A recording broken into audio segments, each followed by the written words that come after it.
This is Friday's initial balance. When price breaks below the initial balance, okay, and can't break back above, then we're going to kind of trend lower, okay? And obviously we did. We trended lower um, into this external liquidity. Now, when price comes back to retest the IB, it's going to do one of two things. It's going to reject, right?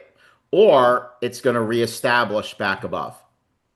If it reestablishes back above and then holds the bottom, that's very bullish. And we can use that to target the midpoint and the high of the day. So if you go here, okay, we have a 15-minute chart. We have a 15-minute fair value gap created back inside the initial balance. We had another candle above here. This was not a breakaway candle. So we can use this as reference, okay? Because what price does at this fair value gap will determine if we reject and go lower, or if we hold, we can go higher. Okay, so going back to that at 145, that was this right here. That's why I marked this right here. This was the dip into that 15-minute fair value gap. Now, this is a 1-minute chart. It's not very clear. We go to the 2-minute, still have multiple gaps. We go to the 3-minute, still have multiple gaps. Okay, we go to the 4-minute. See?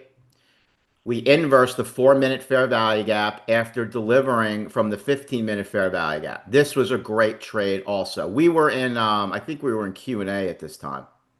Or we were just coming out of Q&A. But this right here is this trade right here. If we reestablish back above the IB, we're going higher. If we reject it, then we're going to attack these lows.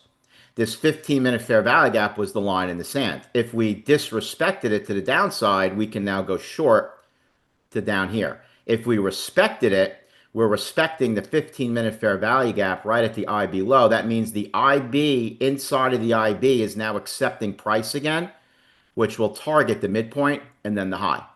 So that was the reasoning behind that, and that was a very good setup. I'm glad you pointed that out because that was probably a better setup than the first setup right here. You know, we didn't have a close above this level until this candle. Okay, so once this candle closed, you can now go break even. Okay, but when Okay. you have this, you want to make sure that price doesn't come above and reject. This was still a very good play. It was just coming from a very good area. It's just that this initial high was pretty close. So, you know, sometimes price can go higher and then dip back below.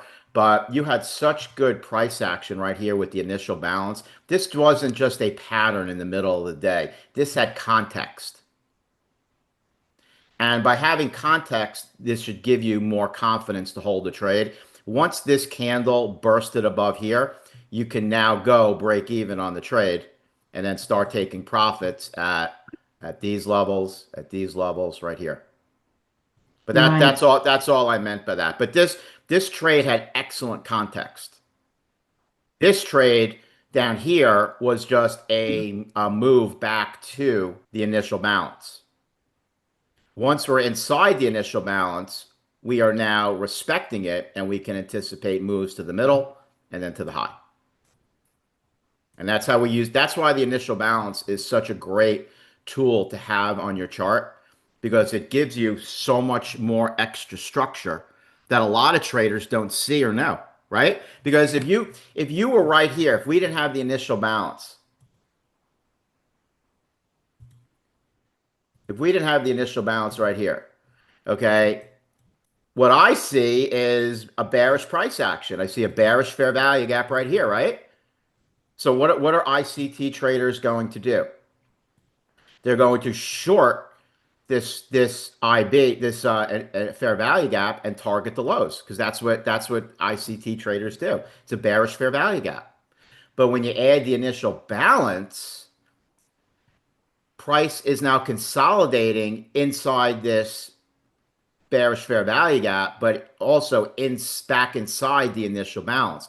The initial balance gives you a bullish perspective, even though we're in a bearish fair value gap. You see that? So immediately, I am not bearish here until we invert this 15-minute fair value gap to the downside.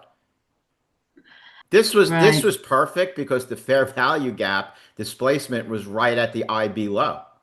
Now, most people are not trading at 2 o'clock on a Friday, right? But that was a good setup. And that's why the initial balance is such a great tool to have, because it gives us additional structure. And this initial balance structure is much more important than the fair value gap. Hey everyone, it's Dale here. I hope you enjoyed the video. If you like to trade alongside me and our team of prop firm funded traders every day, then click the link below the video and hop aboard.